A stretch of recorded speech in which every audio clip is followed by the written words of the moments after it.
Right now, as you listen to this, millions of people around the world are setting goals they will never achieve. They're writing down their dreams, making vision boards, and telling themselves that this time will be different. But here's the brutal truth. 92% of them will fail. Not because they don't want it badly enough, not because they're lazy, but because they're using a fundamentally flawed approach that's been marketed to them as the secret to success. What if I told you that goals are actually the reason you're not succeeding? That the very thing you've been taught to rely on is sabotaging your progress and keeping you stuck in an endless cycle of motivation and disappointment? The most successful people in the world, the ones who seem to effortlessly achieve everything they want, they don't set goals. They build systems. This isn't just motivation. This is neuroscience. This is psychology. This is the difference between people who dream and people who dominate. By the end of this, you'll never think about achievement the same way again. You'll have the exact blueprint that separates the top 1% from everyone else who's still struggling with willpower and wondering why they can't stick to anything. Chapter 1. Why goals are actually sabotaging your success. Let me start with a story that will shatter everything you believe about goal setting.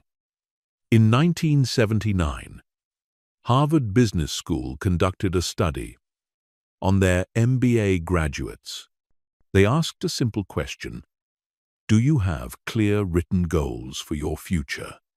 Only 3% had written goals, 13% had unwritten goals, and 84% had no goals at all. 10 years later, they followed up.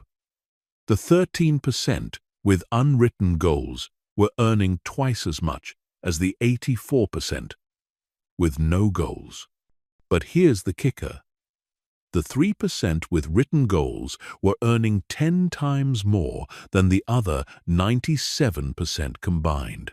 This study has been cited thousands of times as proof that goal setting works. There's just one problem. The study never happened. It's been completely debunked. But the fact that so many people believed it, shared it, and built their entire approach to success around it reveals something profound about our obsession with goals. We want to believe that success is as simple as writing down what we want and working toward it. But the reality is far more complex and far more problematic. Goals are not just ineffective, they're actively harmful to your long-term success. Here's why. First, goals create a success or failure mentality that destroys your motivation the moment you face a setback. When you set a goal to lose 20 pounds and you gain 2 pounds 1 week, your brain interprets this as failure. This triggers a psychological phenomenon called the what the hell effect, where a small setback leads to complete abandonment of the effort. Second, goals trick you into thinking that reaching the destination is more important than the journey. This creates what psychologists call arrival fallacy, the belief that reaching a specific outcome will fundamentally change how you feel about your life. But study after study shows that achieving goals provides only temporary satisfaction before you return to your baseline happiness level. This is why lottery winners are not significantly happier than non-winners after the initial excitement wears off. Third, goals ignore the role of identity and systems in creating lasting change. When you set a goal to read 50 books this year, you're focused on the outcome. But reading 50 books doesn't make you a reader. Becoming someone who reads every day makes you a reader. The goal is external, but the change has to be internal. Goals focus on what you want to achieve. but they don't address who you need to become. Fourth, goals create artificial urgency and pressure that actually impairs performance. When you're constantly measuring yourself against a specific target and deadline, you activate your stress response systems. This floods your brain with cortisol, which impairs creative thinking, reduces cognitive flexibility, and makes you more likely to quit when things get difficult. The very pressure you think is motivating you is actually making you perform worse. Fifth, goals are binary. You either achieve them or you don't. This creates a mindset where anything short of perfect success feels like failure. But progress is never linear. Success is not about hitting specific targets. It's about consistent improvement over time. When you're obsessed with goals, you miss all the progress you're actually making because it doesn't fit your predetermined definition of success. Finally, and perhaps most importantly, goals give you the illusion of progress without actually requiring progress. The simple act of setting a goal releases dopamine in your brain, giving you the same neurochemical reward as actually making progress. This is why people who talk about their goals are less likely to achieve them. They've already received the psychological payoff. The most successful people understand something that the goal-setting industry doesn't want you to know. Outcomes are not under your control. You cannot control whether you lose exactly 20 pounds, whether you make exactly $100,000, or whether you get exactly the job you want. But you can control your actions, your habits, and your systems. And when you focus on what you can control, the outcomes take care of themselves. Chapter 2. The psychology of why your brain rejects goals. Your brain is not designed for goals. It's designed for survival. And from a survival perspective, goals are actually dangerous. Here's why understanding this changes everything about how you approach success. When you set a goal, you're essentially telling your brain that you're not satisfied with your current situation. Your brain interprets this as a threat to your survival because dissatisfaction with your current state suggests that something is wrong. This triggers your brain's threat detection system, flooding your nervous system with stress hormones. Your amygdala, the part of your brain responsible for fear responses, becomes hyperactive. This is why goal setting often feels overwhelming and why so many people experience anxiety when they think about their big goals. You're not broken. Your brain is doing exactly what it's supposed to do when it perceives danger, but it gets worse. Your brain has a built-in mechanism designed to maintain the status quo called homeostasis. Just like your body maintains a constant temperature, your brain works to maintain consistent patterns of behavior, thought, and emotion. When you try to change dramatically through goal setting, your brain fights back. It creates what psychologists call cognitive dissonance, the mental discomfort you feel when your actions don't align with your current identity. This is why people who set aggressive goals often experience what researchers call the intention-action gap. They genuinely intend to change, but their actions consistently contradict their intentions. It's not about willpower or motivation. It's about brain chemistry. Your neural pathways are literally wired for your current patterns of behavior. Every time you've procrastinated, made excuses, or given up, you've strengthened those neural connections. The goal-setting approach tries to overcome this with willpower and motivation.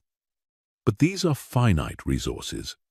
Studies show that willpower depletes throughout the day like a muscle getting tired. This is why you can start the day with perfect motivation to stick to your diet. But by evening, you're ordering pizza. You haven't failed. You've just exhausted your willpower reserves. Here's what most people don't understand about motivation. It's not a cause. It's an effect. You don't get motivated and then take action.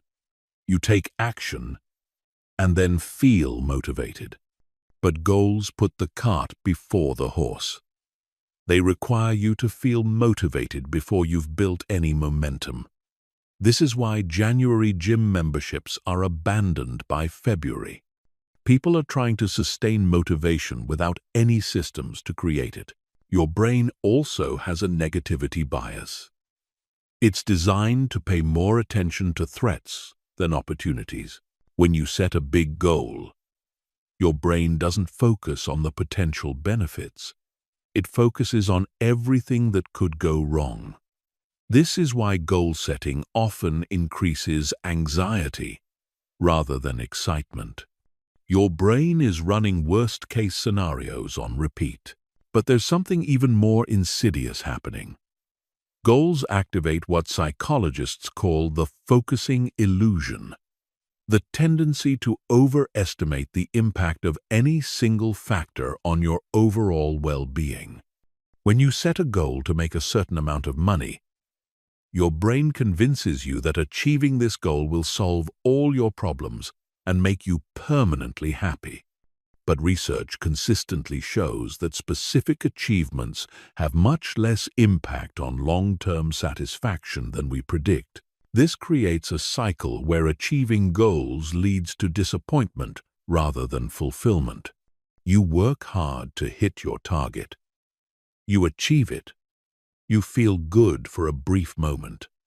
And then you realize that nothing fundamental has changed about your life. So you set bigger goals, thinking that the next achievement will be the one that finally makes you happy. But you're chasing a neurochemical impossibility.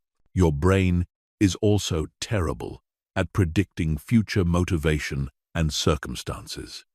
When you set a goal in a moment of high motivation, you're essentially making commitments for your future self based on how you feel right now.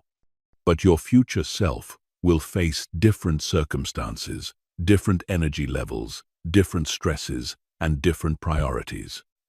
This is why goals feel exciting when you set them but become burdens over time. The research on goal setting reveals another troubling pattern. It actually reduces intrinsic motivation. When you attach external outcomes to activities you naturally enjoy, you transform pleasure into pressure. Studies show that when people are given external goals for activities they already find rewarding, they enjoy those activities less and are more likely to quit when the external motivation is removed. Understanding the psychology behind why your brain rejects goals isn't about giving up on improvement. It's about working with your brain instead of against it. The most successful people have learned to bypass these psychological traps by focusing on systems instead of outcomes. They understand that lasting change happens at the identity level, not the behavior level. Chapter 3. The Neuroscience of Systems versus Goals. The difference between systems and goals isn't just philosophical. It's neurological. When you understand what's happening in your brain when you focus on systems versus goals, you'll never question why this approach is so much more effective. The science is overwhelming, and it explains why some people seem to effortlessly maintain positive habits while others struggle with willpower and motivation. Let's start with neuroplasticity, your brain's ability to reorganize itself by forming new neural connections. Every time you repeat a behavior, you strengthen the neural pathway associated with that behavior. This is why habits become automatic. The neural pathway becomes so strong that the behavior requires virtually no conscious effort. But here's the crucial difference. Goals focus on the destination, which doesn't build neural pathways.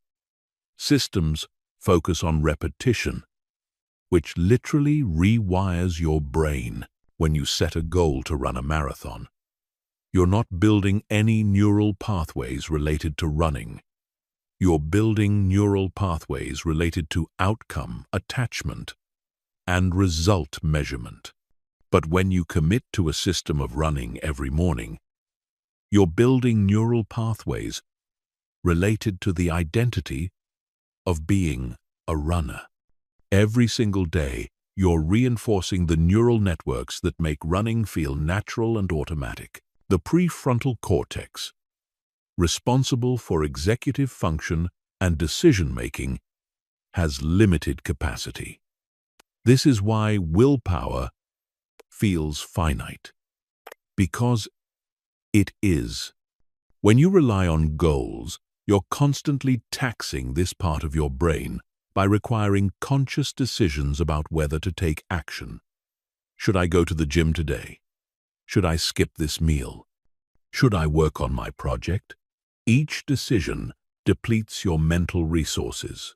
But systems bypass this limitation by leveraging the basal ganglia, the part of your brain responsible for automatic behaviors and habits.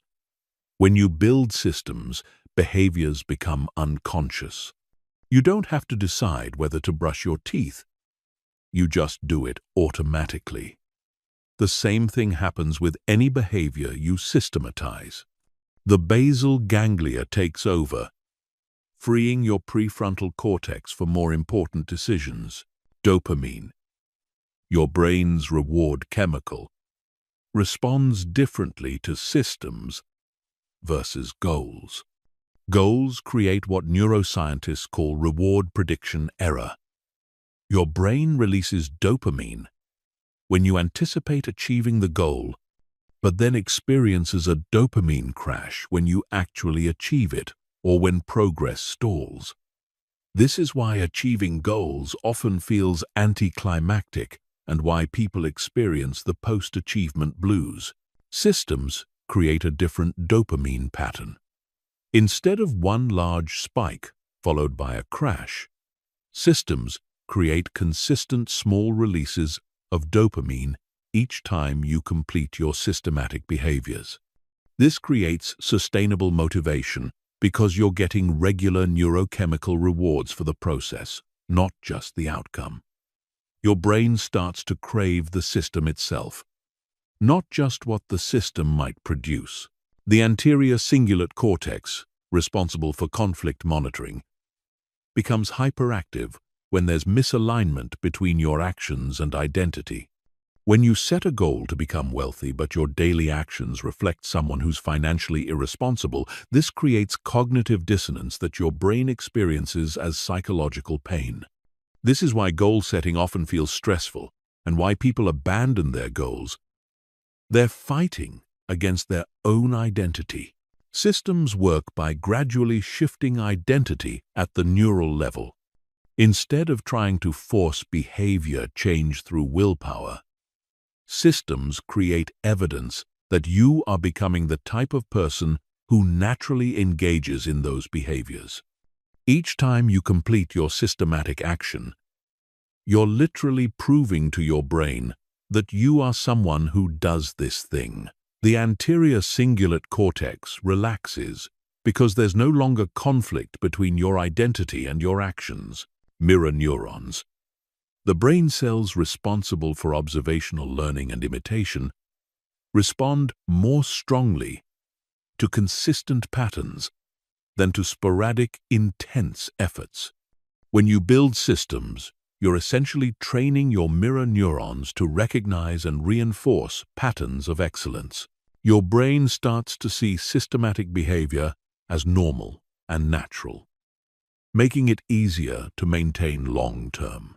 The hippocampus, responsible for memory formation, consolidates experiences differently based on whether they're goal-oriented or system-oriented. Goal-oriented experiences are stored as discrete events. I achieved this outcome on this date. System-oriented experiences are stored as patterns and identities. I am the type of person who does this consistently. This difference in memory encoding affects how you see yourself and how you approach future challenges. Stress hormones like cortisol have completely different effects on systems versus goals. Goals activate your sympathetic nervous system because they create pressure and urgency. Elevated cortisol impairs memory formation, reduces creativity, and makes you more likely to revert to old patterns under pressure. Systems activate your parasympathetic nervous system because they feel safe and predictable. This creates the optimal brain state for learning, growth, and sustainable behavior change. The reticular activating system, your brain's filtering mechanism, focuses on whatever you pay attention to consistently. When you focus on goals, your RAS filters for outcome-related information, making you hypersensitive to whether you're succeeding or failing. This creates emotional volatility and inconsistent motivation. When you focus on systems, your RAS filters for opportunities to execute your systems, making you more likely to notice and take advantage of small opportunities for progress. Understanding this, neuroscience isn't academic, it's practical. When you align your approach to change with how your brain actually works, everything becomes easier. You're no longer fighting against your own neurology. You're leveraging it. Chapter 4. The 4 Pillars of Unstoppable Systems. Every system that creates lasting transformation is built on 4 fundamental pillars. Master these pillars, and you can systematize any outcome you want in life. Miss any one of them, and your system will collapse under pressure. These aren't theories. These are the principles that separate people who talk about change from people who actually transform their lives. The first pillar is identity alignment. Most people try to change their behavior without changing their identity. But this is backwards. Behavior change that conflicts with identity is temporary at best. If you see yourself as someone who's bad with money, you might stick to a budget for a few weeks, but eventually you'll revert to financial behaviors that align with your identity. The system approach works by gradually shifting identity through consistent evidence. Here's how identity alignment works in practice. Instead of setting a goal to save $10,000, you build a system around becoming the type of person who values financial security. Every time you choose to save money instead of spending it, you're not just moving toward a financial target. You're proving to yourself that you are someone who makes smart financial decisions. The behavior reinforces the identity, and the identity makes the behavior feel natural. Identity alignment requires what I call micro-identities, small, specific ways of seeing yourself that support your larger transformation. Instead of trying to become a completely different person overnight, you adopt specific identity statements that feel slightly challenging but believable. I am someone who moves my body every day. I am someone who invests in my education. I am someone who keeps commitments to myself. Each systematic action becomes evidence for these micro-identities. The second pillar is environmental design. Your environment is more powerful than your willpower. If you have to rely on self-control to execute your system is poorly designed. The most effective systems make good behavior automatic and bad behavior difficult. This isn't about perfection. It's about tilting the odds in your favor so that following your system becomes the path of least resistance.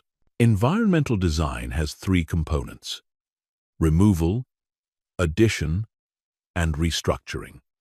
Removal means eliminating cues that trigger unwanted behaviors.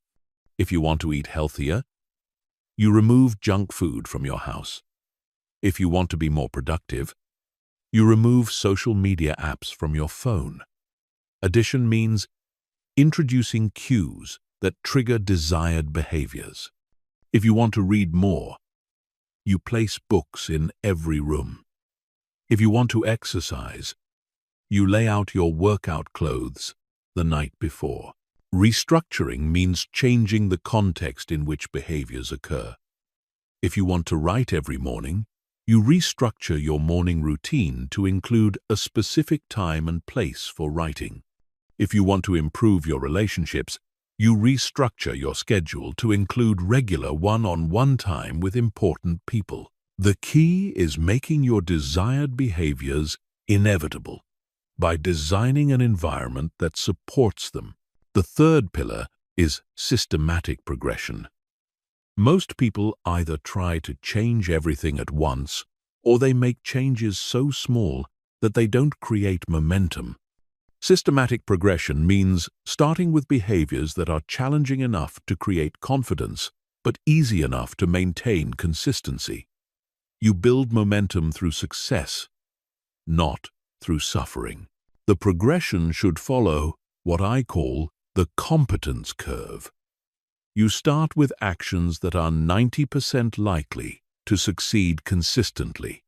This builds confidence and establishes the neural pathways associated with your system. Once these behaviors become automatic, you increase the challenge level to behaviors that are 80% likely to succeed consistently. You continue this progression until you're operating at a level that seemed impossible when you started.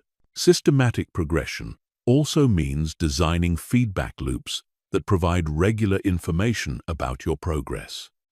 But instead of measuring outcomes, you measure process compliance. How consistently are you executing your systematic behaviors?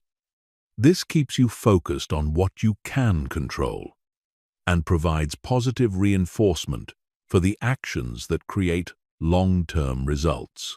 The fourth pillar is resilience protocols. Every system will face disruption, travel, illness, work stress, family emergencies. The difference between systems that survive and systems that collapse is not the absence of disruption, but the presence of protocols for handling disruption. Resilience protocols are predetermined responses to the situations that typically derail progress. Minimum viable systems are the foundation of resilience protocols. These are simplified versions of your regular systems that you can execute even when circumstances are challenging.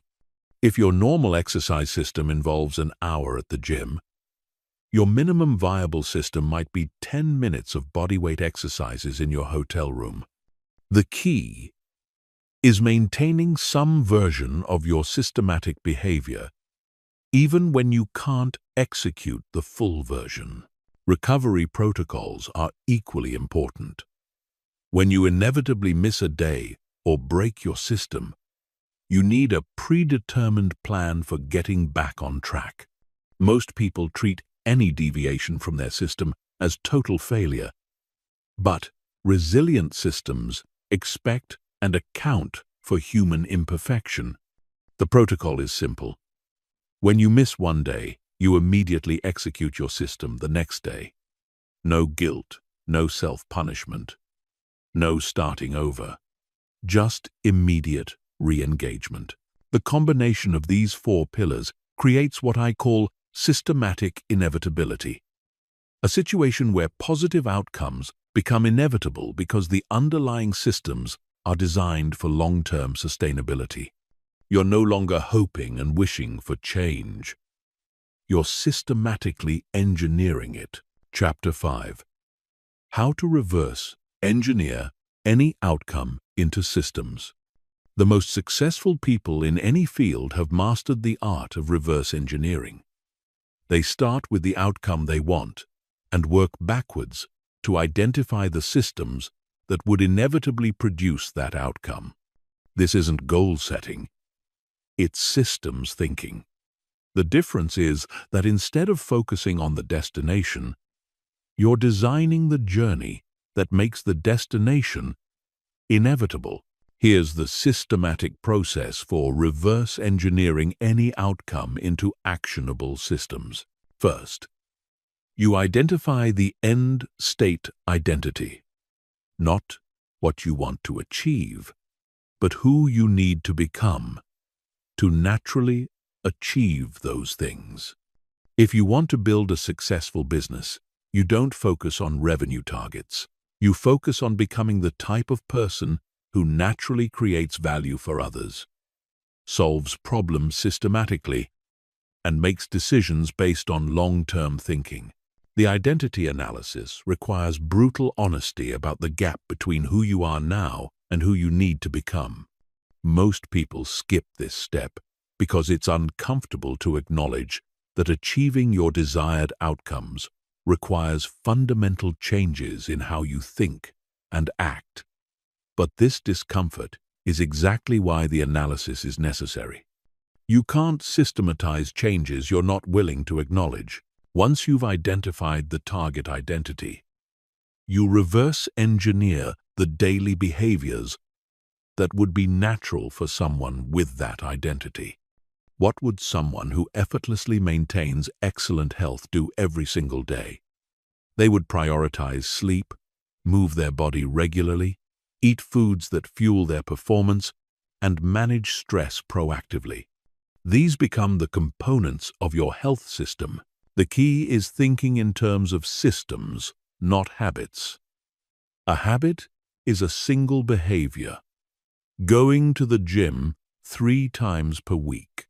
A system is an integrated set of behaviors that reinforce each other. Preparing healthy meals on Sunday, laying out workout clothes each night, tracking energy levels, scheduling recovery time, and surrounding yourself with people who support your health goals.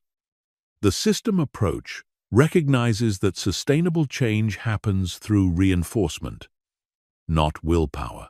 Next, you identify the leading indicators, the daily and weekly metrics that predict long-term success. These are different from lagging indicators, which measure outcomes after they've already occurred. If you want to build wealth, lagging indicators are your net worth and investment returns. Leading indicators are how much you save each month, how many hours you spend learning about money management, and how many high-value relationships you're building. Leading indicators are powerful because they focus your attention on the inputs you control rather than the outputs you can't directly control. You can't control whether the stock market performs well this year, but you can control whether you invest consistently. You can't control whether your business idea succeeds immediately, but you can control whether you systematically test and improve your offering. The systematic approach also requires identifying and designing around constraint factors, the elements that typically limit progress in your chosen area. Every system has bottlenecks, and ignoring these bottlenecks leads to systematic failure. If you want to build a content creation business, your constraint factor might be idea generation, production capacity, or audience building. Your system must specifically address these constraints. For most transformations, time and energy are the primary constraint factors. This is why effective systems include what I call resource allocation protocols, predetermined decisions about how you'll invest your time and energy to support your systematic behaviors. If health is a priority, you allocate time for meal preparation, exercise, and sleep. If learning is a priority, You allocate time for reading, practicing, and reflection. You also need to design accountability mechanisms that keep you connected to your system even when motivation fluctuates. External accountability works, but internal accountability is more sustainable. This means creating personal metrics that matter to you, regular review processes that help you course correct, and identity statements that connect your daily actions to your long-term vision. The reverse engineering process also includes failure analysis, systematically identifying the situations, emotions, and circumstances that typically derail progress. Instead of hoping these won't occur, you design specific protocols for handling them. If stress eating typically sabotages your nutrition system, you create predetermined responses for high-stress situations. Environmental engineering is crucial in the reverse engineering process. You identify the physical and social environments that would naturally support your target behaviors and systematically create those environments. If you want to read more, you engineer physical environments with books easily accessible and distractions removed. If you want to build deeper relationships, you engineer social environments that prioritize meaningful connection over superficial interaction. Finally, you design progressive complexity into your systems. You don't try to implement the full system immediately. You start with the minimum viable version that establishes the pattern. Then systematically add complexity as the foundational behaviors become automatic. This prevents the overwhelm that kills most change efforts, while ensuring consistent progress toward your desired outcomes. The reverse engineering approach transforms vague desires into concrete action plans. Instead of hoping for change, you're systematically engineering it through daily behaviors that align with your target identity and naturally produce your desired outcomes. Chapter 6. Identity-Based Systems. Becoming the person who already has what you want. The most powerful secret that separates people who permanently transform their lives from those who constantly struggle with willpower is this: they don't try to change their behavior, they change their identity. And once your identity shifts, the behaviors become automatic. This isn't positive thinking or visualization. This is strategic identity engineering. And it's the difference between forcing yourself to do things and becoming someone who naturally does those things. Here's what most people get wrong about identity. They think identity is fixed, that you are who you are, based on your past experiences, your personality, or your genetics. But identity is actually fluid.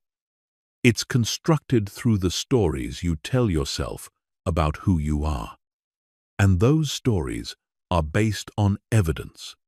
Every action you take is a vote for the type of person you want to become. The problem is that most people are unconsciously voting for identities that don't serve them. When you repeatedly procrastinate, you're voting for the identity of being someone who struggles with follow-through. When you consistently make excuses, you're voting for the identity of being someone who avoids responsibility. When you regularly break commitments to yourself, you're voting for the identity of being someone whose word doesn't matter. These votes add up, and eventually your brain accepts this as your identity. But here's the breakthrough. You can strategically engineer your identity by being intentional about the votes you cast. Every systematic behavior becomes evidence for the identity you want to develop. When you stick to your morning routine, you're voting for the identity of being someone who is disciplined and reliable. When you choose to read instead of scrolling social media, you're voting for the identity of being someone who values growth over entertainment. When you follow through on commitments to yourself, you're voting for the identity of being someone whose word is valuable.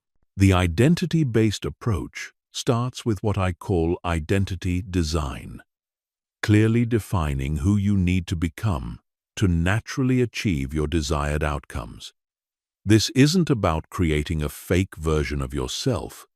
It's about identifying the authentic version of yourself that would effortlessly maintain the behaviors that create success. If you want excellent health, you design the identity of someone who naturally prioritizes their physical well-being. If you want financial freedom, you design the identity of someone who naturally makes smart financial decisions. But identity design must be believable. You can't go from seeing yourself as lazy to suddenly adopting the identity of being the most disciplined person in the world. Your brain will reject this as incongruent with your self-concept.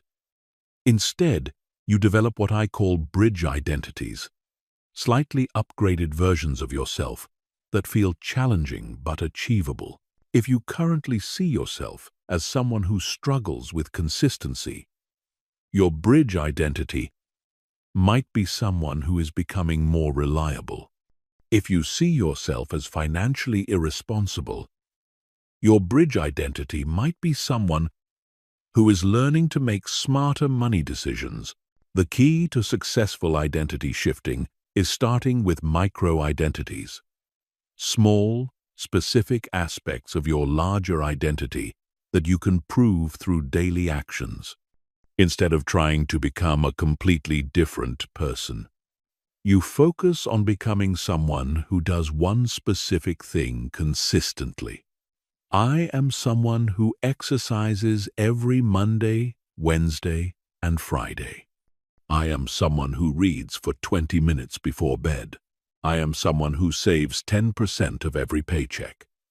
These micro-identities feel manageable, but they create the foundation for larger identity shifts. Each time you execute a systematic behavior, you're creating what psychologists call behavioral evidence, proof that supports your desired identity.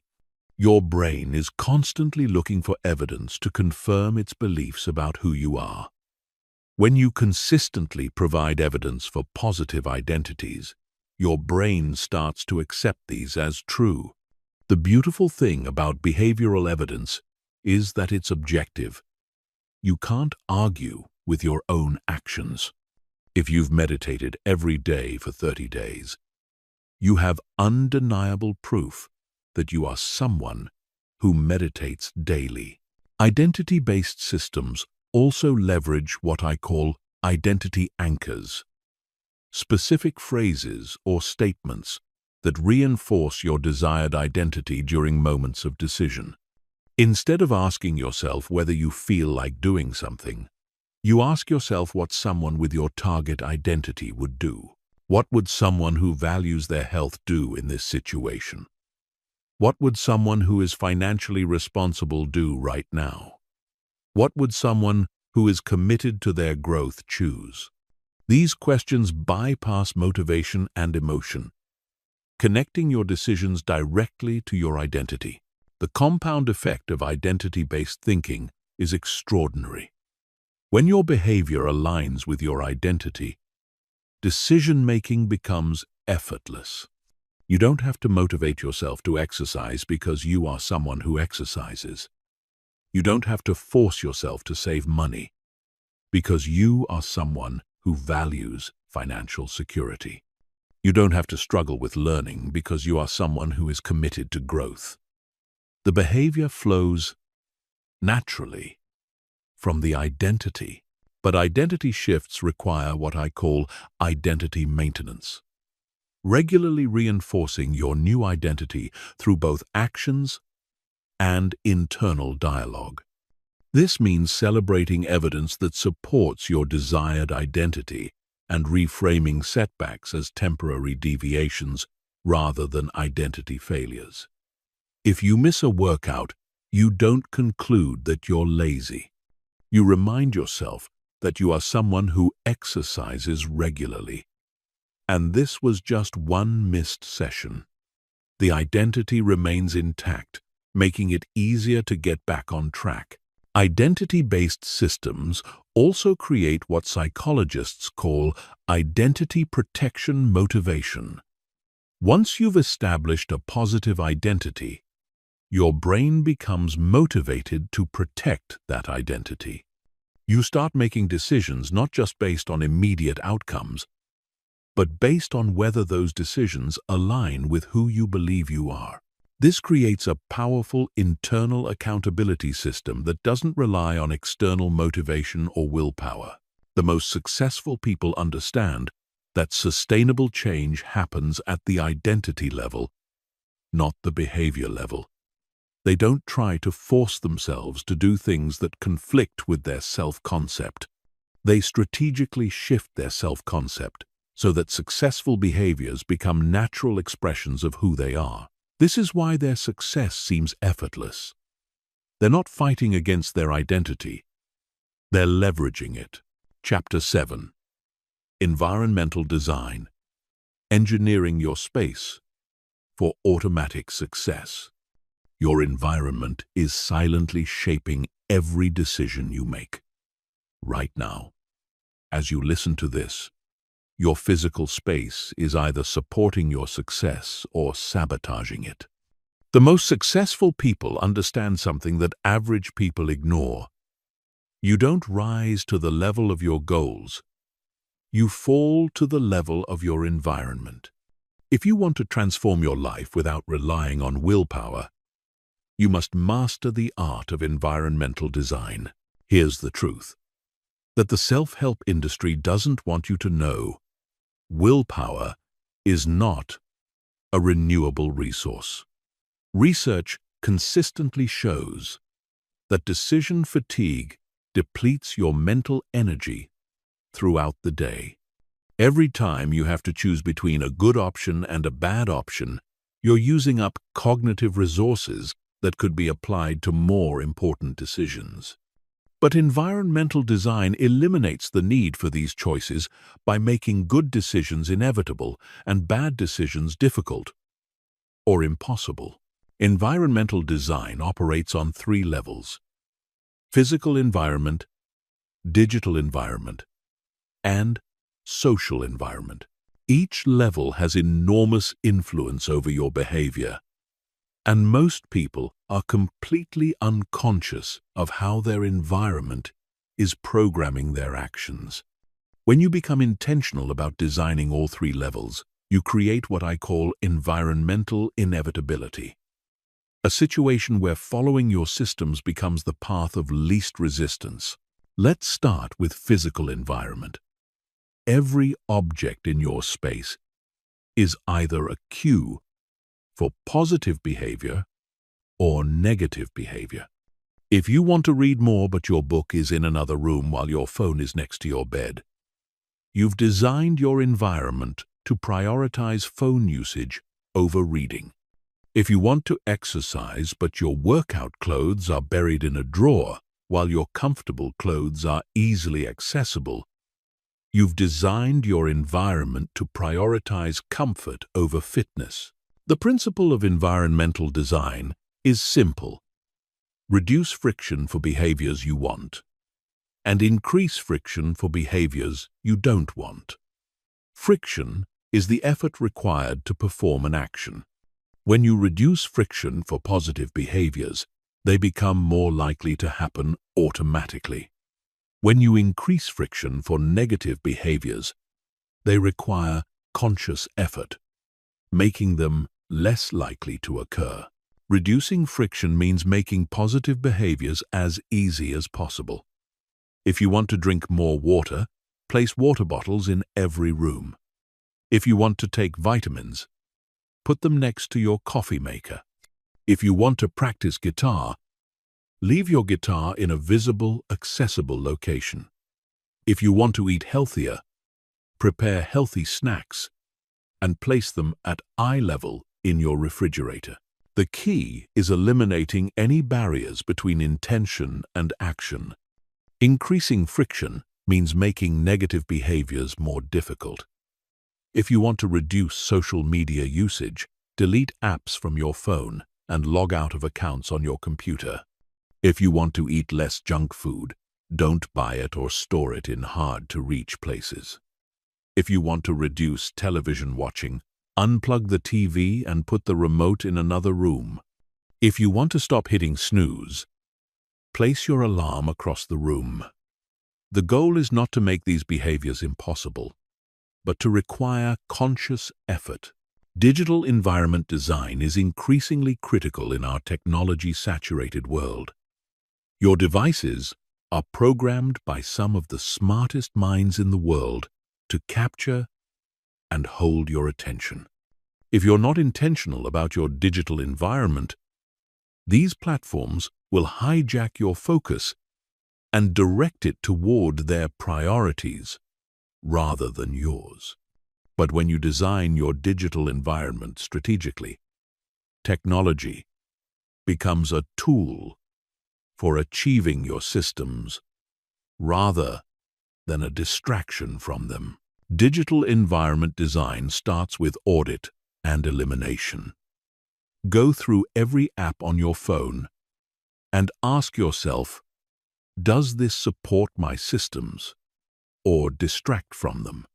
Delete or remove access to apps that consistently pull you away from your priorities. Use website blockers, app timers, and digital well-being tools to create friction around time-wasting activities. Set up your devices so that the first thing you see when you open them supports your goals rather than distracts from them. But digital environment design isn't just about restriction, it's also about optimization. Use technology to automate positive behaviors and create reminders for systematic actions. Set up automatic transfers to savings accounts. Use habit tracking apps to monitor your system compliance. Create calendar blocks for important activities. Set up email filters that prioritize important messages and reduce noise. Configure your devices to deliver information and opportunities that support your systems. Social environment is perhaps the most powerful and most overlooked aspect of environmental design. Jim Rohn famously said that you become the average of the 5 people you spend the most time with. But the influence of social environment goes far beyond just your closest relationships. Every person you interact with regularly is either reinforcing positive behaviors or normalizing negative ones. Social environment design requires both addition and subtraction. You need to distance yourself from people who consistently engage in behaviors that conflict with your systems, and you need to seek out people who naturally engage in the behaviors you want to develop. This doesn't mean cutting off relationships, but it does mean being intentional about who you spend time with and in what contexts. If you want to build a business, spend time with entrepreneurs. If you want to get in shape, exercise with people who prioritize fitness. If you want to read more, join book clubs or discussion groups. If you want to learn new skills, connect with people who value growth and learning. When positive behaviors are normal in your social environment, they become easier to maintain because they feel natural rather than exceptional. Social environment design also means being strategic about the content you consume. The podcasts you listen to, the books you read, the videos you watch. All of these are part of your social environment because they expose you to different perspectives, values, and behaviors.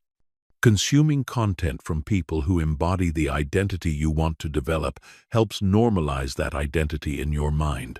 Environmental design also includes what I call contextual cues, specific triggers in your environment that automatically prompt systematic behaviors. These could be visual cues like putting your workout clothes where you'll see them first thing in the morning, or temporal cues like always reading after you brush your teeth at night. The key is creating strong associations between environmental triggers and desired behaviors. The compound effect of environmental design is extraordinary. When your environment consistently supports your systems, following those systems becomes automatic. You're no longer relying on motivation or willpower to make good choices. You're leveraging the power of environmental psychology to make good choices inevitable.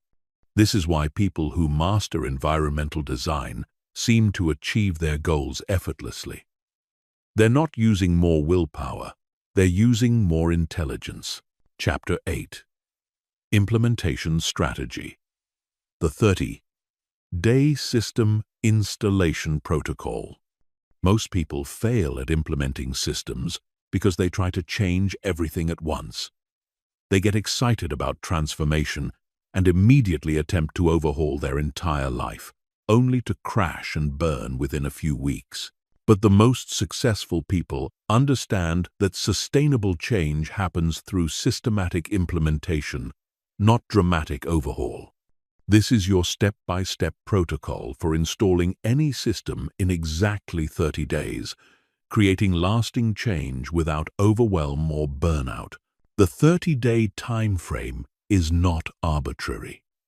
Neuroscience research shows that it takes approximately 21 to 30 days of consistent repetition to begin forming automatic neural pathways.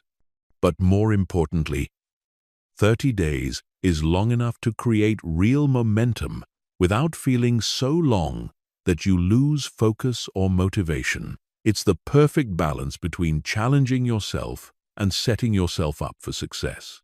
Week 1 is Foundation Week, and your only goal is establishing the minimum viable version of your system. This is not the time to be ambitious or try to implement the full version of what you eventually want to achieve. Instead, you focus on the smallest possible version that still moves you in the right direction. If your ultimate system involves exercising for an hour every day, your minimum viable version might be 10 minutes of walking. If you want to eventually read for 2 hours daily, start with 10 pages. The reason for starting small is psychological, not practical. Your brain judges new behaviors based on how they feel, not how they look. A 10-minute walk that feels easy and achievable creates positive associations with exercise. An hour-long workout that feels overwhelming creates negative associations that make you less likely to continue. During Foundation Week, you're not trying to get dramatic results. You're trying to prove to your brain that this new behavior is safe, manageable, and positive. Foundation Week also involves what I call implementation triggers, specific cues that will prompt your systematic behavior. The most effective triggers are actions you already do consistently. If you want to implement a reading system, you might trigger it immediately after your morning coffee. If you want to implement an exercise system, you might trigger it immediately after you wake up. The key is choosing triggers that are already automatic, so you don't have to remember to remember. Week 2 is Consistency Week, where your focus shifts from establishing the behavior to proving you can maintain it. This is often where people encounter the first major challenge. The novelty has worn off, but the behavior hasn't become automatic yet. During Consistency Week, your only goal is executing your minimum viable system every single day, regardless of how you feel or what else is happening in your life. Consistency Week often involves what I call the implementation dip, a period where motivation decreases and the new behavior feels more difficult. This is completely normal and expected. Your brain is testing whether this new pattern is going to become permanent or whether it's just a temporary change. The key is understanding that feeling less motivated during week 2 doesn't mean you're failing. It means you're right on track. To navigate consistency week successfully, you need predetermined responses to the obstacles that typically derail progress. What will you do if you're traveling? What will you do if you're sick? What will you do if you're stressed or busy? Having specific protocols for these situations prevents you from using them as excuses to break your system. Remember, the goal during consistency week is not perfection. It's proof that you can maintain this behavior under various circumstances. Week 3 is integration week, where you begin incorporating your systematic behavior into your broader life context. This is when you start connecting your new system to your identity and long-term vision. Instead of just going through the motions, you begin to see yourself as someone who naturally engages in this behavior. You start identifying with the identity that the system supports. Integration week is also when you can begin to slightly increase the complexity or duration of your system, but only if the minimum viable version has become truly automatic. The test is simple. Does executing your system require conscious effort and decision-making, or has it become as automatic as brushing your teeth? If it still requires effort, continue with the minimum viable version. If it feels automatic, you can carefully expand it. Week 4 is optimization week, where you refine and improve your system based on what you've learned from the first 3 weeks. What aspects of the system work well? What aspects create friction or resistance? How can you modify the system to be more effective, enjoyable, or sustainable?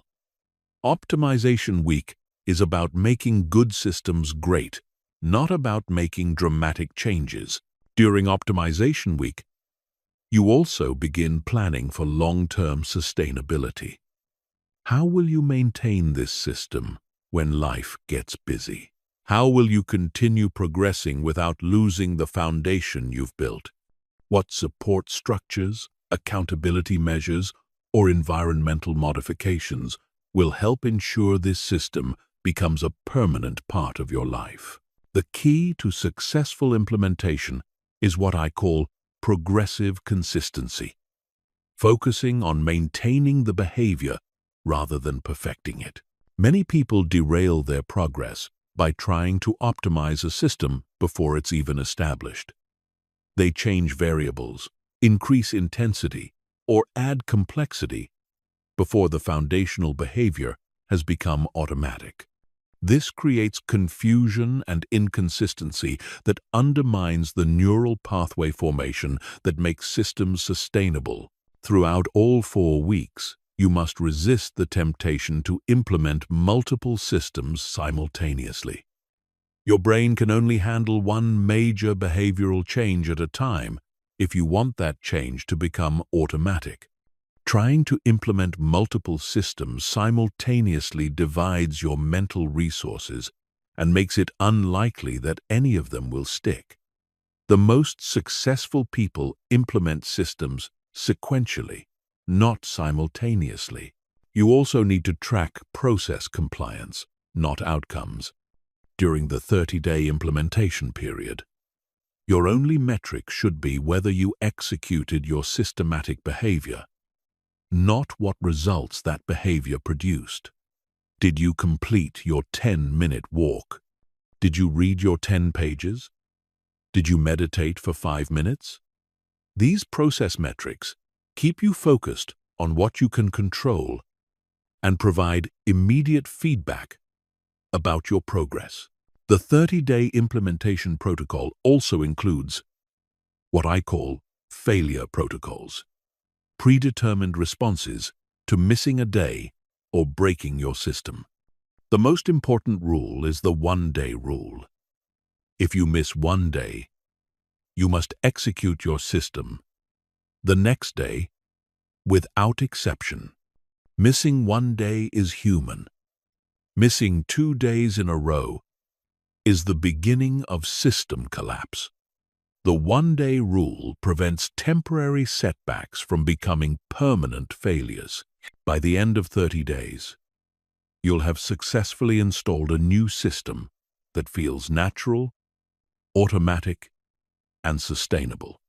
More importantly, you'll have proven to yourself that you can systematically implement positive changes in your life. This builds what I call implementation confidence, the belief that you can successfully adopt any behavior that serves your long-term goals. Once you have implementation confidence, there's no limit to how much you can improve your life through systematic change. Chapter 9. Advanced System Optimization. Stacking, scaling, and compound effects. Once you've successfully installed your first system using the 30-day protocol, you're ready for advanced optimization strategies that will multiply your results and create exponential progress. This is where most people plateau. They get comfortable with basic systems, but never learn to optimize them for maximum impact. The difference between people who achieve moderate improvement and those who achieve extraordinary transformation lies in understanding advanced system mechanics. The first advanced strategy is system stacking, the art of linking multiple systems together so they reinforce each other and create compound benefits. Instead of having isolated habits that exist independently, you design integrated systems where completing one behavior automatically triggers the next. This creates what I call systematic momentum, where each positive action makes the next positive action more likely to occur. System stacking works by leveraging habit chaining, the psychological principle that behaviors linked to existing automatic behaviors are more likely to become automatic themselves. But effective system stacking goes beyond simple habit chaining. You're strategically designing sequences of behaviors that support the same identity or outcome, creating multiple touchpoints throughout your day that reinforce your target transformation. Here's how system stacking works in practice. Instead of having separate systems for exercise, nutrition, and stress management, you create an integrated wellness stack. You wake up and immediately drink a large glass of water, which triggers 5 minutes of stretching, which triggers 10 minutes of meditation, which triggers preparation of a healthy breakfast. Each behavior naturally leads to the next, and together they create a powerful start to your day that supports your identity as someone who prioritizes health. The key to effective system stacking is understanding what I call behavioral compatibility. Not all behaviors stack well together. You want to link behaviors that share similar contexts, energy levels, and mental states. High-energy behaviors stack well with other high-energy behaviors. Reflective behaviors stack well with other reflective behaviors. Trying to stack incompatible behaviors creates friction and makes the entire stack less likely to succeed. System stacking also leverages what psychologists call implementation intention, the practice of creating if-then plans that automatically trigger desired behaviors. But instead of simple if-then statements, you create if-then-then-then chains that link multiple behaviors together. If I finish my morning coffee, then I read for 10 minutes, then I write in my journal for 5 minutes, then I review my priorities for the day. Each behavior triggers the next, creating systematic momentum. The second advanced strategy is system scaling, gradually increasing the complexity, intensity, or scope of your systems as they become more automatic. Most people either stay at the beginner level forever or try to scale too quickly and overwhelm themselves. Effective scaling requires understanding the difference between linear scaling and exponential scaling, and knowing when to apply each approach. Linear scaling means gradually increasing the volume or duration of your systematic behaviors. If you start with 10 minutes of reading, you might increase to 15 minutes after a month, then 20 minutes after another month. This approach works well for behaviors where more is generally better and where you have limited time constraints. Exponential scaling means adding new dimensions or components to your systems rather than just increasing volume. Instead of just reading more, you might add note-taking, discussion with others, and practical application of what you learn.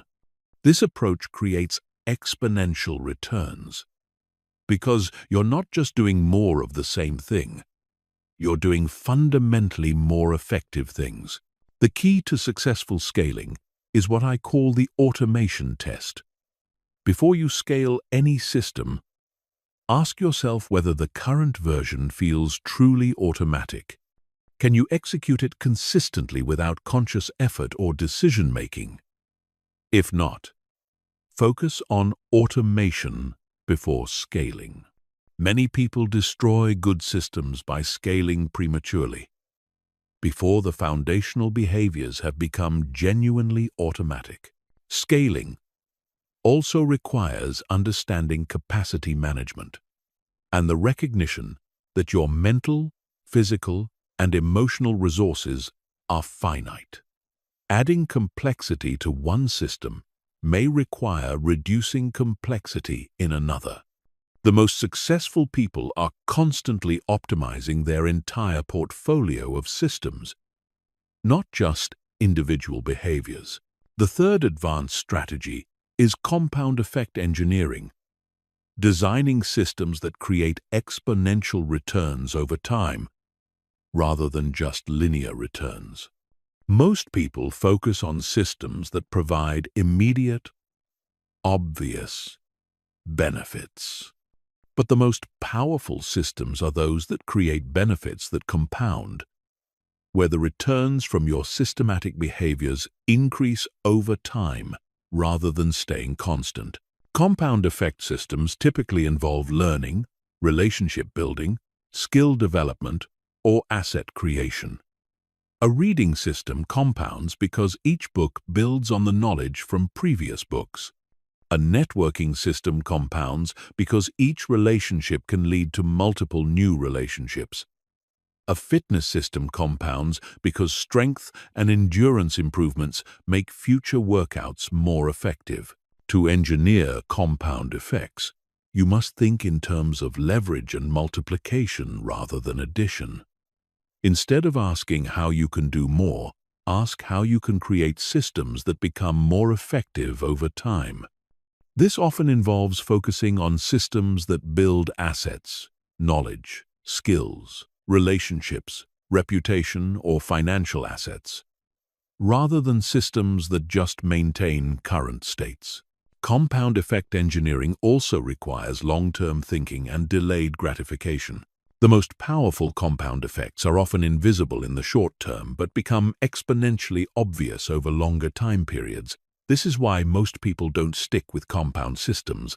They don't see immediate results and assume the system isn't working. Advanced system optimization also includes what I call system synergy, designing systems that create beneficial interactions with each other. Instead of just stacking systems sequentially, you design systems that enhance each other's effectiveness. A learning system enhances a career system by making you more valuable. A fitness system enhances a productivity system by increasing your energy. A relationship system enhances all other systems by providing support and accountability. The fourth advanced strategy is adaptive optimization, continuously refining your systems based on feedback and changing circumstances. Static systems become less effective over time as your life situation, energy levels, and priorities evolve.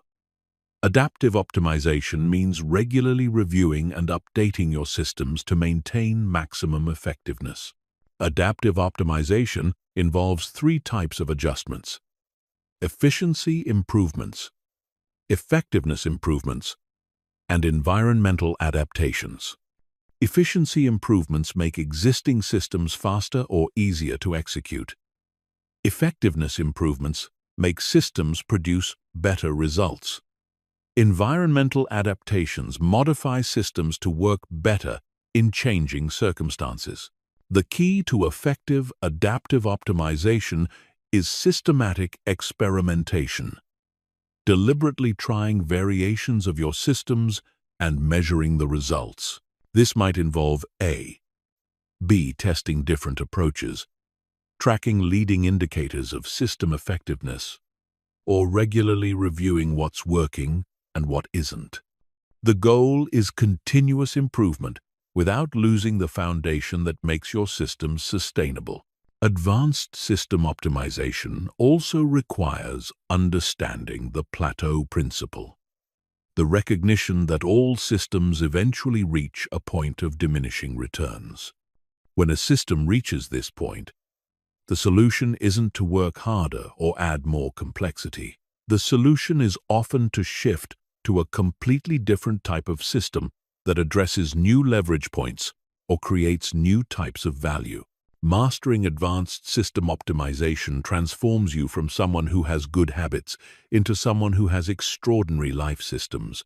You become someone who doesn't just maintain positive behaviors, but who continuously evolves those behaviors to create increasing value and impact over time. This is the difference between good self-improvement and true life transformation. Chapter 10. The Compound Effect. How systems create exponential life changes. The most profound difference between people who achieve extraordinary success and those who remain average isn't talent, luck, or circumstances. It's their understanding of compound effects. While average people focus on linear improvements and immediate results, extraordinary people design systems that create exponential growth over time. This final chapter reveals how to harness the compound effect through systematic thinking, turning small daily actions into life-changing transformations. Compound effects work because of a fundamental principle that most people don't understand. Small improvements, multiplied by consistency, create exponential results. A 1% improvement every day doesn't just add up to 365% improvement over a year. Due to compounding, it actually results in a 678% improvement. This isn't just mathematical theory. It's the secret behind every extraordinary achievement in human history. But here's what most people miss about compound effects. They're not automatic. They require systematic design. Random positive actions don't compound. Only systematic positive actions that build on each other create compound effects. This is why people who focus on goals often see linear progress at best, while people who focus on systems experience exponential transformation. The first principle of compound system design is understanding the difference between compound inputs and compound outputs. Compound inputs are systematic behaviors that become more effective over time. Reading, exercising, skill development, relationship building, and investing are examples of compound inputs. Each day's effort builds on previous days, making future efforts more effective. Compound outputs are results that increase exponentially rather than linearly. Wealth, influence, capability, and opportunities. Most people focus entirely on compound outputs. They want exponential results. But compound outputs are only possible through compound inputs. You can't create exponential wealth without systematic investing. You can't create extraordinary influence without systematic relationship building. You can't create exceptional capabilities without systematic skill development. The compound effect starts with designing systems around compound inputs, not chasing compound outputs. The second principle is understanding compound timeframes. The recognition that different types of compound effects operate on different timescales. Physical fitness compounds over months.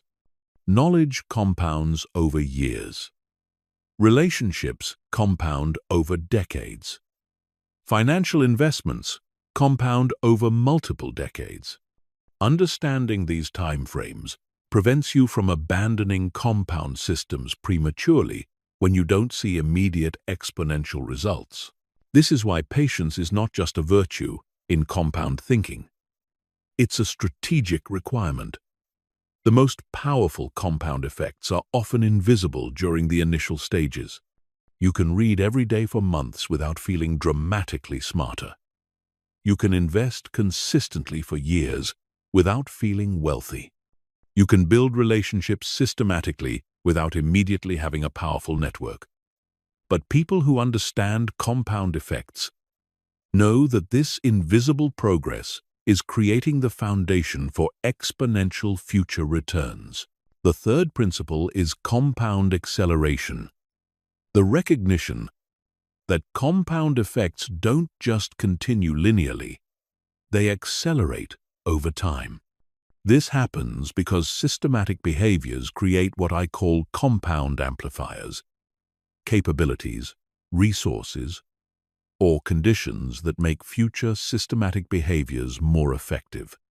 Learning accelerates your ability to learn faster. Physical fitness accelerates your ability to become more fit. Wealth accelerates your ability to create more wealth. Network effects accelerate your ability to build bigger networks. Compound acceleration is why successful people often seem to achieve more and more with less and less effort over time. They're not working harder. They're leveraging the compound amplifiers they've built through years of systematic behavior. This is why focusing on long-term systems instead of short-term goals is so crucial. Every systematic behavior is either building compound amplifiers or neglecting them. The fourth principle is compound integration.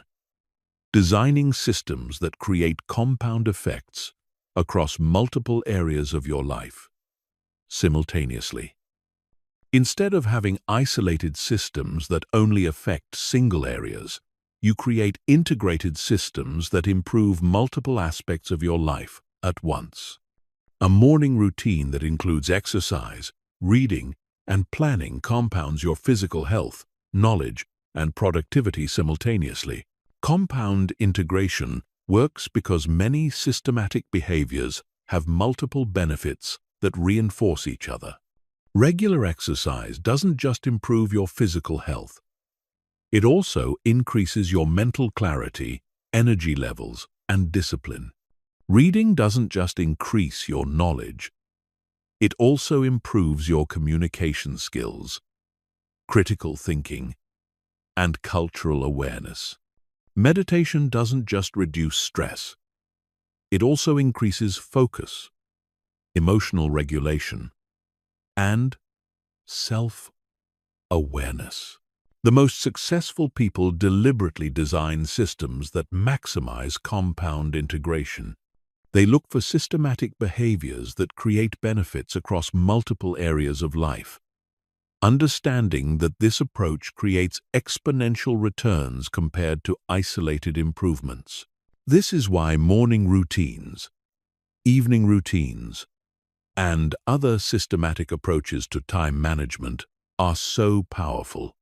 They create compound effects across multiple life domains simultaneously. The fifth principle is compound protection. Designing systems that protect compound effects from disruption and decay. Compound effects are powerful but fragile. Missing a few days can set back weeks of progress. Abandoning a system for a month can eliminate months of compound benefits.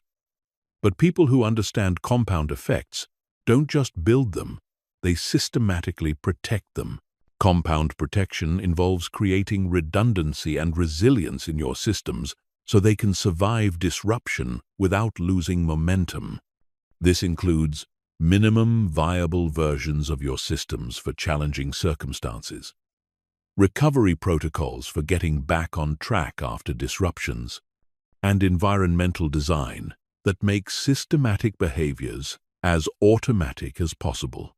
Compound protection also means understanding that consistency matters more than intensity for compound effects. 1 hour of reading every day for a year creates more compound benefits than reading for 8 hours once per week. 30 minutes of exercise daily creates more compound fitness than 3-hour workouts twice per week. Compound effects reward systematic consistency, not sporadic intensity.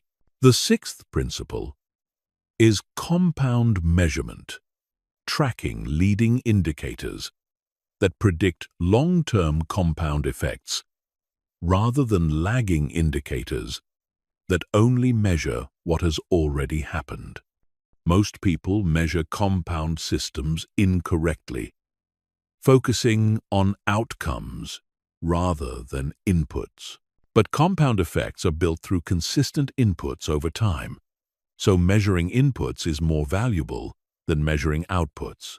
For compound learning systems, measure pages read, courses completed, or hours spent in deliberate practice, rather than just measuring knowledge tests or skill demonstrations. For compound fitness systems, measure workouts completed, consistency percentages, and progressive overload, rather than just measuring weight or appearance changes. For compound wealth systems, measure savings rates, investment contributions, and learning activities, rather than just measuring net worth. Compound measurement also involves understanding leading versus lagging indicators over different timeframes. Daily actions are leading indicators for weekly results. Weekly results are leading indicators for monthly results. Monthly results are leading indicators for yearly results. This hierarchy helps you understand which metrics to focus on for different planning horizons. The ultimate goal of understanding compound effects is to create what I call compound life design, a systematic approach to living where every major area of your life is governed by systems that create exponential improvements over time. This means your health system compounds your physical capabilities. Your learning system compounds your knowledge and skills. Your relationship system compounds your social capital, and your financial system compounds your economic resources. When you achieve compound life design, extraordinary results become inevitable. You're not trying to force dramatic changes through willpower and motivation. You're leveraging the mathematical certainty of compound effects to create exponential improvements across every area of your life. This is why people who master systems thinking seem to achieve impossible results with apparent ease. They understand that compound effects make the impossible inevitable, but only for those who think systematically and act consistently over time. Chapter 11. Troubleshooting. Systems. What to do when everything falls apart. Even the best systems will face disruption. Life will throw curveballs, illness, travel, work stress, family emergencies, or simply losing motivation. The difference between people who maintain long-term success and those who constantly restart is not the absence of disruption, but their response to it. This chapter gives you the exact protocols for getting back on track when your systems break down, ensuring that temporary setbacks don't become permanent failures. The first principle of system troubleshooting is understanding the difference between system breakdown and system pause. System breakdown is when you abandon your systematic behaviors completely and revert to old patterns. System pause is when you temporarily reduce or modify your systems while maintaining some version of them. Most people treat every disruption as system breakdown, but successful people use system pause to navigate challenges while preserving their progress. System pause protocols start with minimum viable systems. Stripped-down versions of your regular systems that require minimal time, energy, or resources, but maintain the behavioral pattern. If your regular exercise system involves an hour at the gym, your minimum viable system might be 10 minutes of bodyweight exercises anywhere. If your reading system involves 30 minutes of focused study, your minimum viable system might be reading 1 page before bed. The key to effective minimum viable systems is identity preservation rather than outcome achievement. You're not trying to get the same results during disrupted periods. You're trying to maintain evidence that you are still someone who exercises, reads, meditates, or whatever your system involves. This prevents identity erosion, which is the real danger during challenging periods. Recovery protocols are equally important as prevention protocols.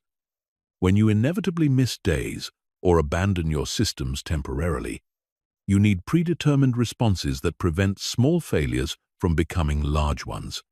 The most critical recovery protocol is the 24-hour rule. If you break your system, you must re-engage within 24 hours. Not next week, not next Monday, not after things calm down. Within 24 hours.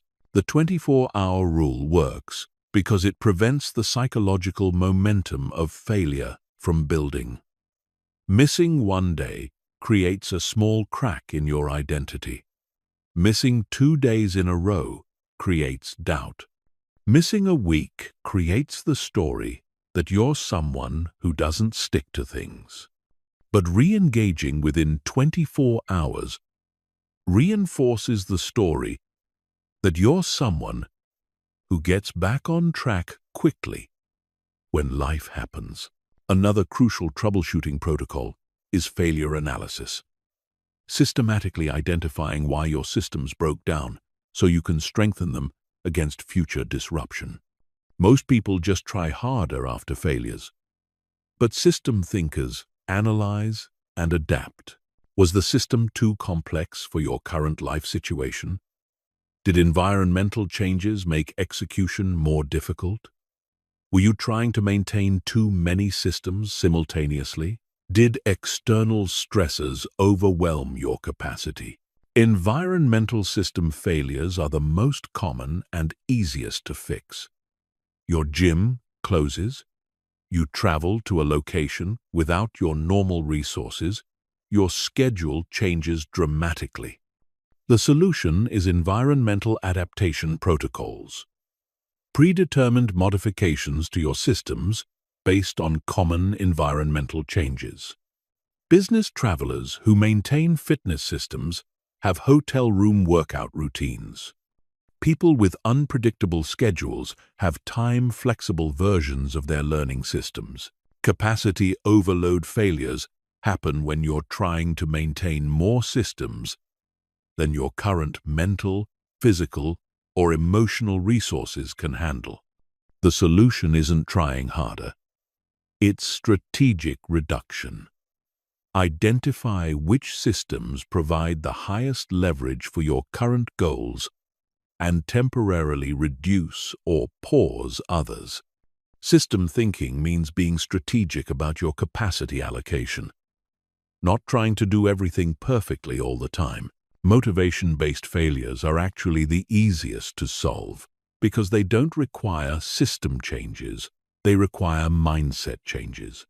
When you don't feel motivated to maintain your systems, the problem isn't your systems, it's your relationship with motivation.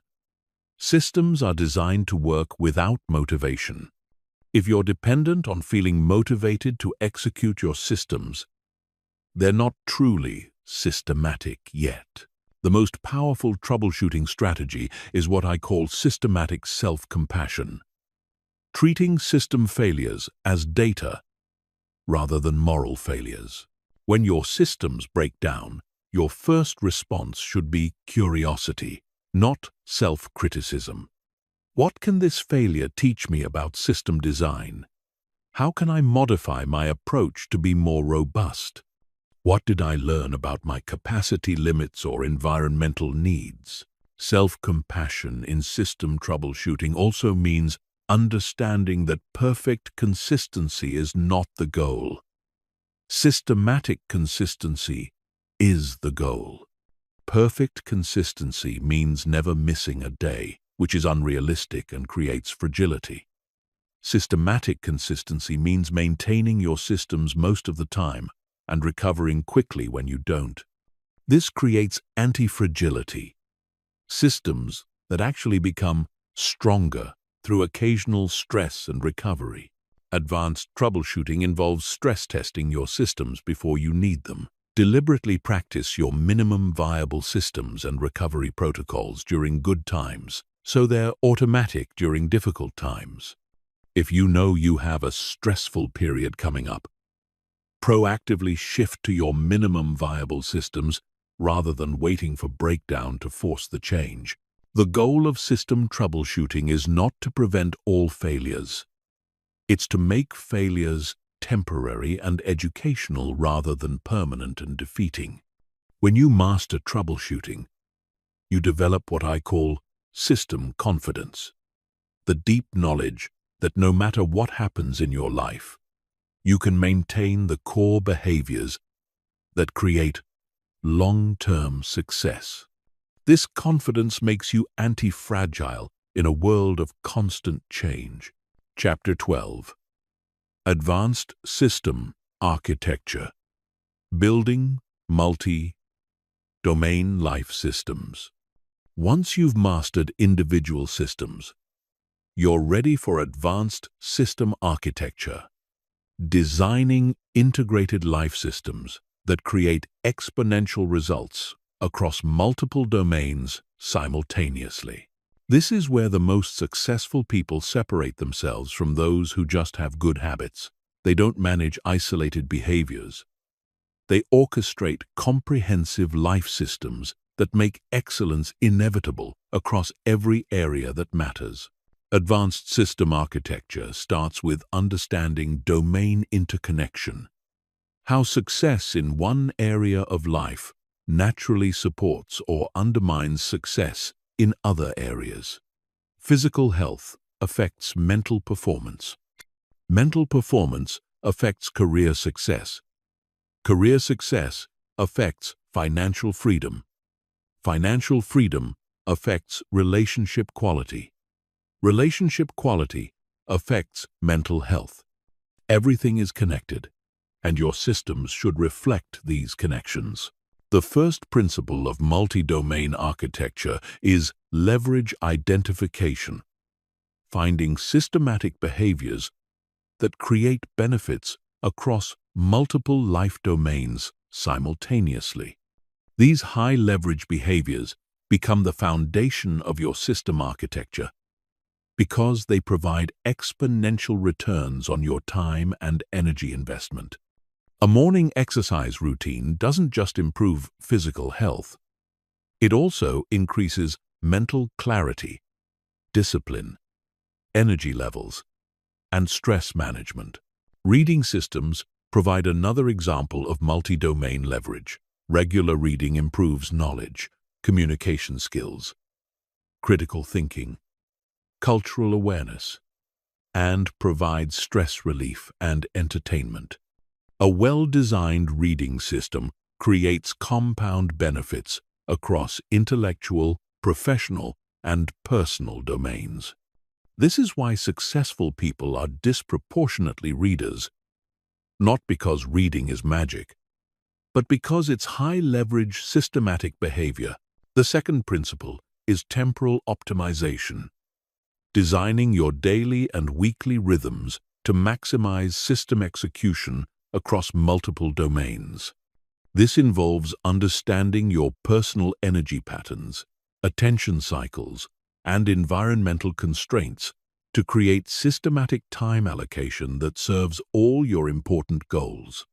Most people let their time be determined by reactive responses to immediate demands. But system architects proactively design their temporal environment. Advanced temporal optimization involves what I call energy-activity matching, aligning high-energy systematic behaviors with your peak energy periods and low-energy behaviors with your lower energy periods. If you're most mentally sharp in the morning, that's when you execute systems requiring deep focus or learning.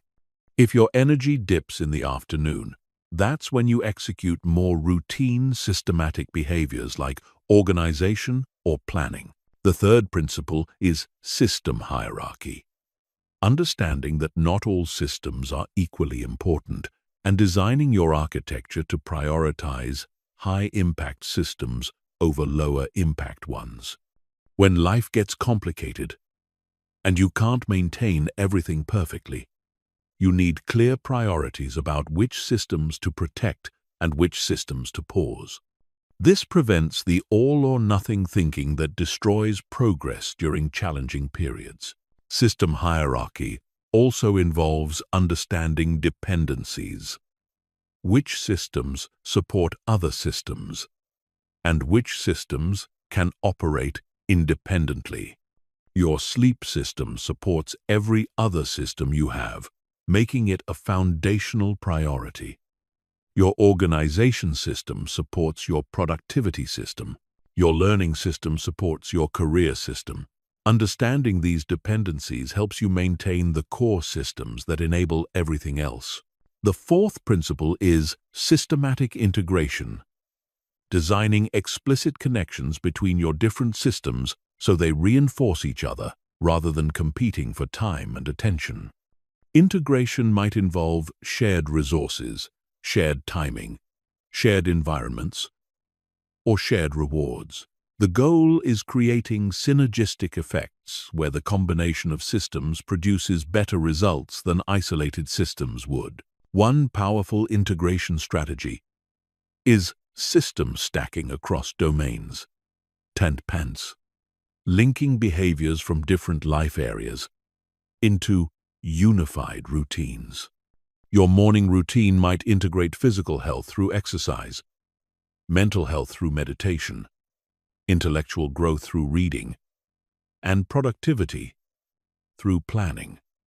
Each behavior naturally leads to the next, and together they create comprehensive morning momentum across multiple life domains. Another integration strategy is reward system alignment, designing your reward structures so that maintaining one system naturally supports maintaining others. If you reward consistent exercise with high-quality workout gear, you're reinforcing both your fitness system and your personal standards system. If you reward consistent learning with attendance at conferences or events, you're reinforcing both your growth system and your network building system. The fifth principle is adaptive architecture, designing your multi-domain systems to evolve as your life circumstances, priorities, and capabilities change. Static system architecture becomes obsolete as you grow and as your external environment shifts. Adaptive architecture involves regular system reviews, deliberate experimentation with new approaches, and willingness to modify successful systems when they no longer serve your highest priorities. Adaptive architecture also involves anticipatory system design, building flexibility into your systems so they can handle predictable life changes without complete overhaul. If you know your career will involve travel, Your exercise and nutrition systems should be designed to work in multiple environments. If you're planning to start a family, your learning and productivity systems should be designed to work with less time and more interruptions. The sixth principle is systematic measurement across domains, tracking leading indicators that help you understand how your different systems are performing individually and how they're interacting with each other. This goes beyond measuring individual habit compliance to understanding system-level effectiveness and domain-level progress. Advanced measurement involves understanding lag relationships between different domains, how improvements in one area affect other areas over different time periods. Fitness improvements might affect energy levels within weeks but affect confidence and attractiveness over months. Learning improvements might affect job performance over months but affect career opportunities over years. Understanding these relationships helps you maintain long-term perspective during periods when progress feels slow.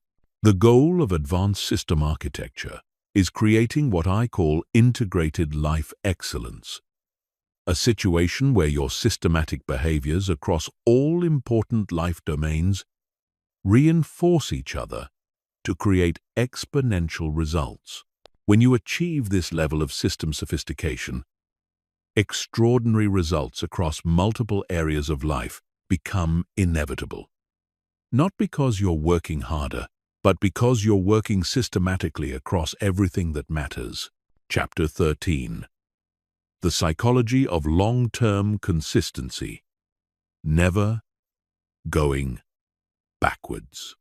The ability to maintain systems over years and decades, not just weeks and months, separates temporary improvers from permanent transformers. Long-term consistency requires understanding the psychological forces that either support or undermine systematic behavior over extended periods. This chapter reveals the mental models and strategies that ensure your systems become stronger over time rather than gradually degrading. The first psychological principle of long-term consistency is identity momentum. The recognition that each systematic behavior either reinforces or weakens your desired identity. Over long periods, these identity votes accumulate into powerful self-concept shifts that make certain behaviors feel natural and automatic. But identity momentum works in both directions.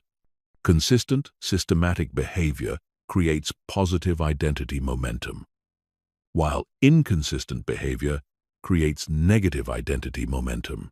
Understanding identity momentum means recognizing that you're never maintaining a neutral position. You're either becoming more of the person you want to be or less of that person. There is no standing still. This recognition creates urgency around consistency without creating pressure around perfection. You don't need to execute your systems perfectly, but you do need to execute them consistently enough to maintain positive identity momentum. The second principle is adaptation prevention, understanding how to maintain system effectiveness. As your brain adapts to systematic behaviors, just like your body adapts to exercise routines and requires progressive overload to continue improving, your brain adapts to behavioral patterns and may require variation to maintain engagement. But adaptation prevention in systems is different from adaptation prevention in training. You want to maintain the core behavior while varying the implementation details. Adaptation prevention strategies include systematic novelty introduction, regularly adding small variations to your systematic behaviors to maintain mental engagement without changing the core system. If your reading system becomes routine, you might vary the genres, formats, or environments while maintaining the daily reading behavior. If your exercise system becomes automatic, you might vary the activities or locations while maintaining the daily movement behavior.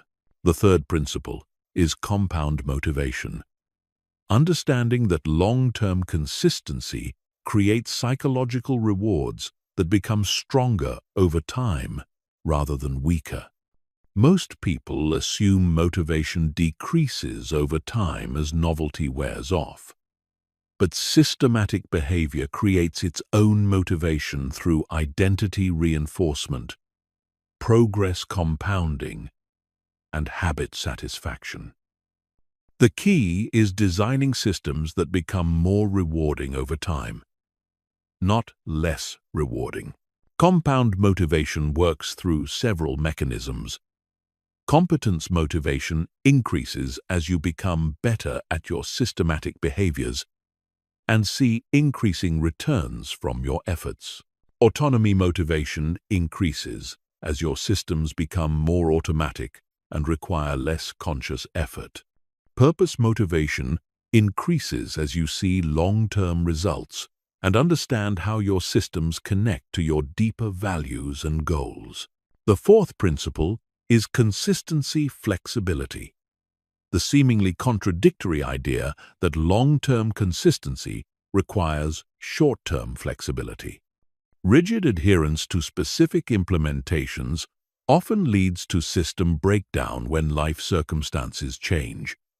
But flexible adherence to core principles allows systems to survive and adapt to changing conditions. The goal is consistency in the behavior, not consistency in the exact method of executing the behavior. Consistency flexibility involves distinguishing between system essentials and system preferences. The essential element of an exercise system is regular movement. The preference elements are specific exercises, times, locations, or durations.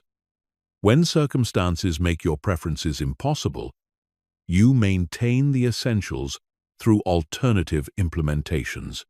This prevents all or nothing thinking that destroys long-term consistency.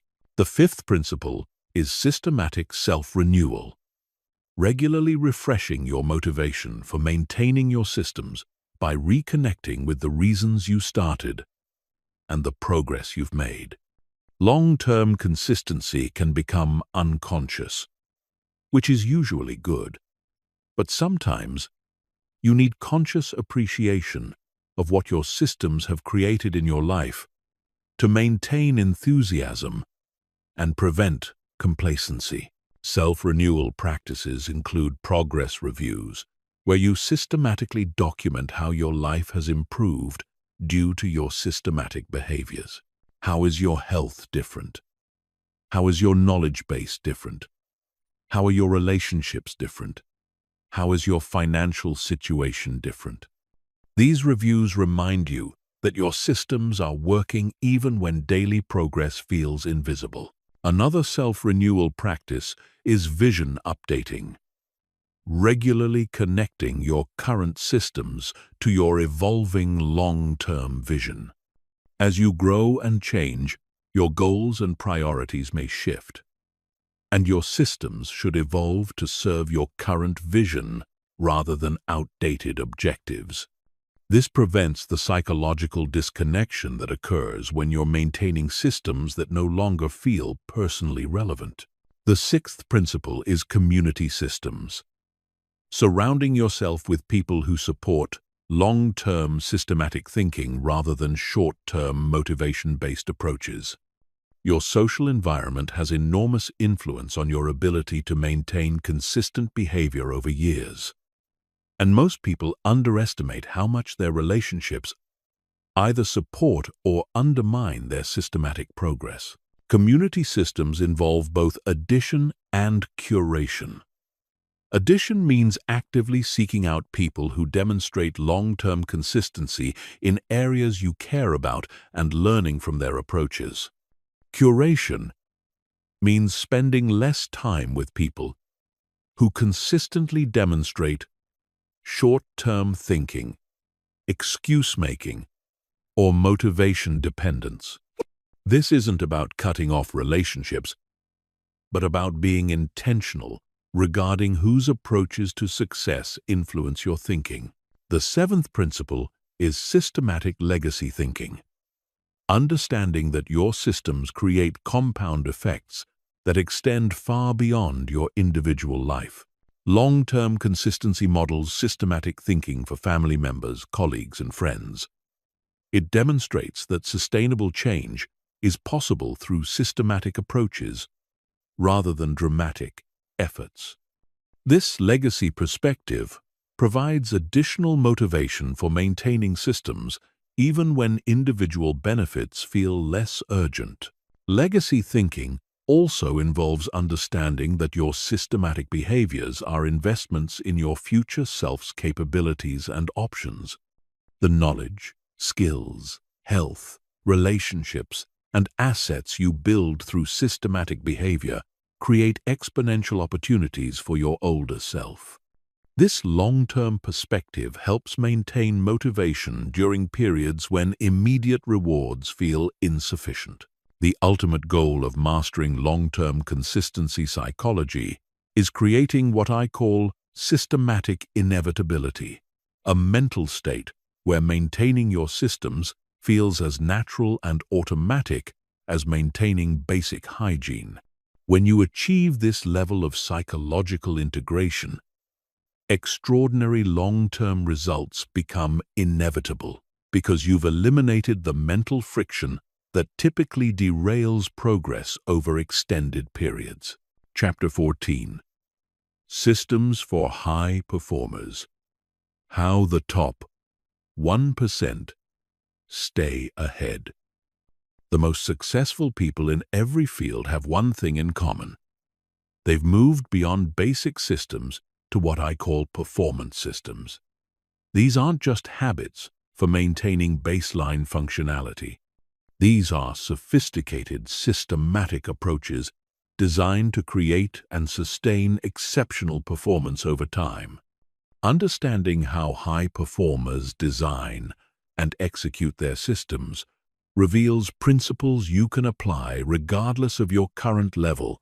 The first principle of high-performance systems is leverage obsession, constantly seeking systematic behaviors that create disproportionate returns on time and energy investment. High performers don't just work systematically. They work systematically on the highest leverage activities available. They understand that not all systematic behaviors are created equal, and they design their systems around activities that create exponential rather than linear returns. Leverage obsession involves continuous evaluation of systematic behaviors based on return on investment. High performers regularly ask themselves whether their current systems are the highest and best use of their systematic capacity. Are there more leveraged behaviors they could systematize? Are there lower value systematic behaviors they could eliminate or delegate? This optimization mindset ensures their systems evolve toward maximum effectiveness over time. High performers also understand meta-leverage, systematizing the process of identifying and implementing high-leverage behaviors. Instead of just doing valuable activities systematically, they systematize the process of discovering what activities are most valuable.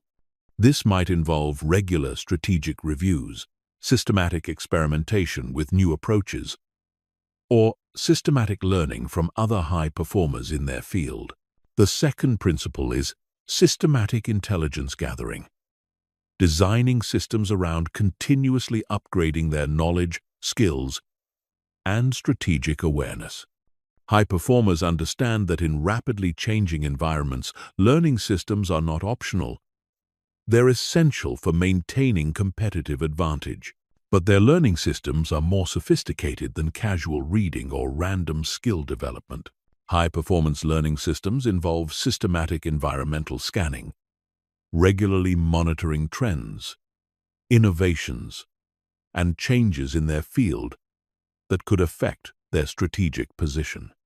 This might involve systematic consumption of industry publications, regular networking with leading-edge practitioners, or systematic analysis of competitive developments. The goal is ensuring they see opportunities and threats before their competitors do. They also systematize skill development around their leverage points, the specific capabilities that create the most value in their field. Instead of random skill acquisition, they identify the few capabilities that create exponential value differences and systematically develop those capabilities to world-class levels. This focused approach creates sustainable competitive advantages that are difficult for competitors to replicate. The third principle is systematic relationship building. Designing systems around creating and maintaining the high-value relationships that accelerate success. High performers understand that extraordinary results rarely come from individual effort alone. They come from systematic collaboration with other exceptional people. Their relationship systems are designed to consistently provide value to others while systematically building their network of high-value connections. High-performance relationship systems involve systematic value creation, regularly providing value to their network without expecting immediate returns. This might involve sharing insights, making introductions, providing feedback, or creating opportunities for others. The systematic nature of this value creation ensures they maintain top-of-mind awareness with their network and build deep relationship capital over time. They also systematize network expansion, deliberately connecting with people who can accelerate their goals and to whom they can provide value. This isn't networking for networking's sake. It's systematic relationship building with specific strategic intent. High performers understand which relationships would be most valuable for their objectives and systematically work to build those relationships. The fourth principle is systematic recovery and renewal. Designing systems around maintaining peak performance capacity over extended periods. High performers understand that sustainable excellence requires systematic investment in their physical, mental, and emotional resources. They don't just work systematically. They systematically optimize their capacity to work at high levels. High-performance recovery systems involve systematic stress management, systematic physical maintenance, and systematic mental renewal. These aren't afterthoughts or rewards for hard work. They're strategic investments in maintaining the capacity for high performance. High performers understand that recovery isn't the opposite of performance. It's what enables sustained high performance. They also systematize environment optimization, continuously improving the physical, digital, and social environments that support their high-performance behaviors. This might involve systematic workspace optimization, systematic technology configuration, or systematic lifestyle design. The goal is eliminating friction and distraction from their environment while maximizing support for their highest value activities. The fifth principle is systematic innovation and experimentation. Designing systems around continuously improving their approaches and discovering better methods. High performers don't just maintain successful systems, they systematically evolve them. They understand that what got them to their current level may not get them to the next level, and they systematically explore more effective approaches. High-performance innovation systems involve systematic experimentation with new methods, systematic analysis of results, and systematic implementation of improvements. This creates continuous optimization loops that ensure their systems become more effective over time rather than stagnating. High performers treat their personal systems like products that require continuous development and improvement. They also systematize external learning, regularly studying how other high performers in their field and adjacent fields structure their systematic approaches. This cross-pollination of system ideas accelerates their own system development and helps them avoid reinventing approaches that others have already optimized. The sixth principle is systematic measurement and optimization, designing sophisticated feedback systems that provide actionable information about performance trends and system effectiveness. High performers don't just track basic metrics, they systematically measure leading indicators that predict future performance and system metrics that reveal optimization opportunities. High-performance measurement systems involve both quantitative and qualitative tracking. They measure objective outcomes and subjective experiences, short-term results and long-term trends, individual metrics and system-level patterns. This comprehensive measurement approach provides the information necessary for continuous system optimization. The ultimate goal of high-performance systems is creating what I call systematic excellence, a situation where exceptional performance becomes the natural result of systematic behavior rather than heroic effort. When you master high-performance system design, extraordinary results become inevitable, because you're systematically executing at levels that guarantee exceptional outcomes over time. Chapter 15. Your system-driven future. Living beyond goals. Forever. You now have the complete blueprint for transforming your life through systematic thinking. But implementing these concepts is just the beginning. The real transformation happens when systematic thinking becomes your default approach to every area of life. When you reach this level, you'll never need to depend on goals, motivation, or willpower again. You'll have created a system-driven life that produces extraordinary results automatically. This final chapter is about making the transition from someone who has systems to someone who thinks systematically about everything. It's the difference between using these tools temporarily and adopting them as a permanent operating system for your life. When you complete this transition, you join the small percentage of people who seem to achieve everything they want with apparent ease. The first element of complete systematic transformation is systematic thinking across all life domains. Instead of having a few good habits, you approach every important area of your life with systematic intention. Your health, relationships, career, finances, learning, contribution to others. Everything becomes governed by well-designed systems rather than random actions or sporadic motivation. This doesn't mean obsessive control over every detail of your life. It means intentional design of the systematic behaviors that create the outcomes you want in every area that matters to you. You become someone who instinctively asks systematic questions. Instead of setting goals, you ask what systems would naturally produce your desired outcomes.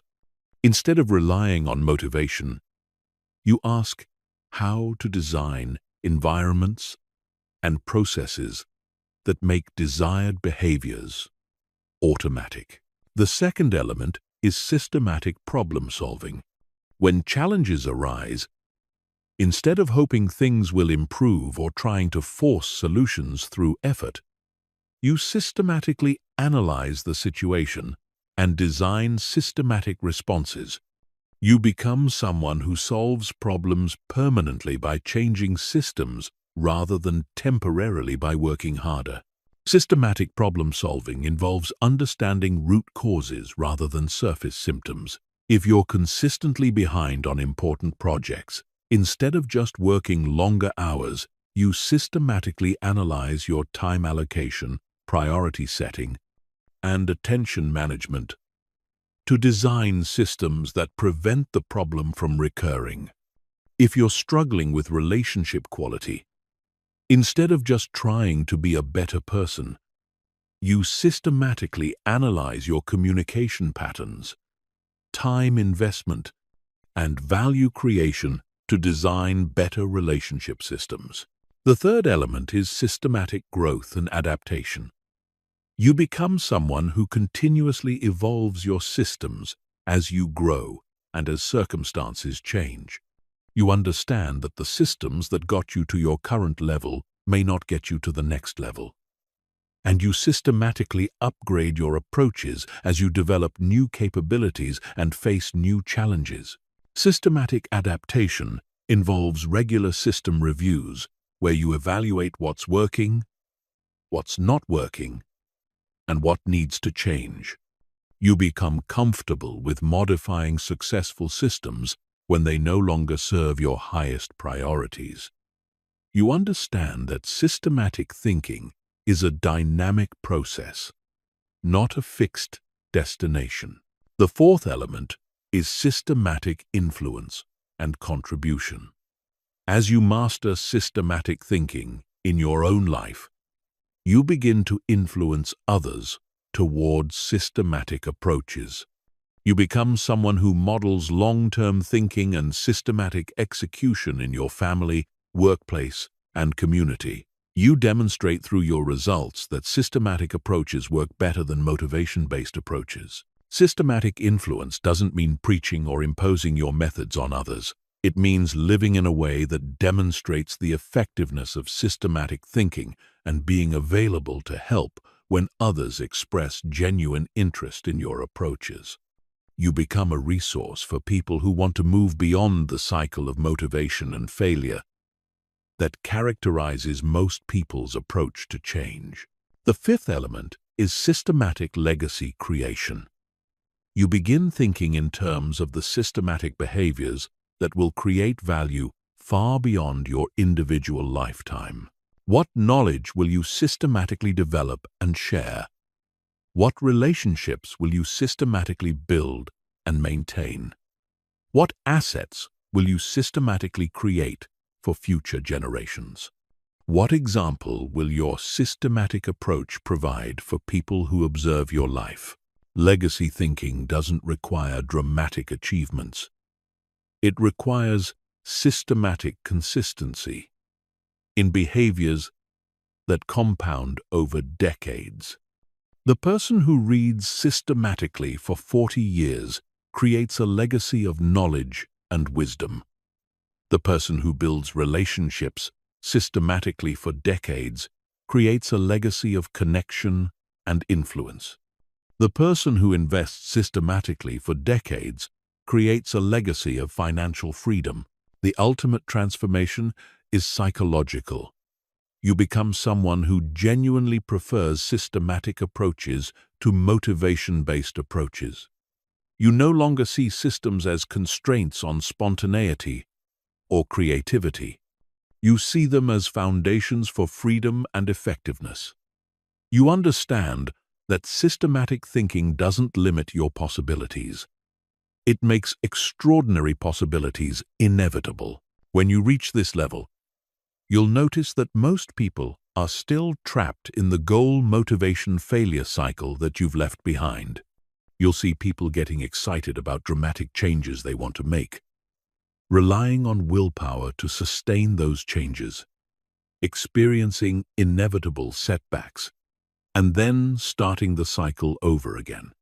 You'll understand why their approach doesn't work, and you'll have compassion for their struggle because you remember being trapped in the same patterns. But you'll also understand that you've discovered something profound, a way of approaching life that makes extraordinary results inevitable rather than hopeful. You'll know that whatever you decide is important, you can systematically create it. Whatever challenges you face, you can systematically solve them. Whatever level you want to reach, you can systematically build the behaviors that will get you there. This is your system-driven future. It's not a fantasy or a goal. It's the inevitable result of applying the principles you've learned consistently over time. The only question is whether you'll begin implementing these systems today or continue hoping that motivation and willpower will eventually work. The choice is yours, but now you know there's a better way. Now you know how to set systems instead of goals and create the life you've always wanted through systematic thinking and systematic action. Your transformation starts with your next systematic behavior. Choose one system, implement it using the 30-day protocol, and begin the journey toward becoming someone who achieves extraordinary results, not through heroic effort, but through systematic excellence. Your future self will thank you for making this choice, and your results will prove that systematic thinking is the secret that separates dreamers from achievers in every area of life.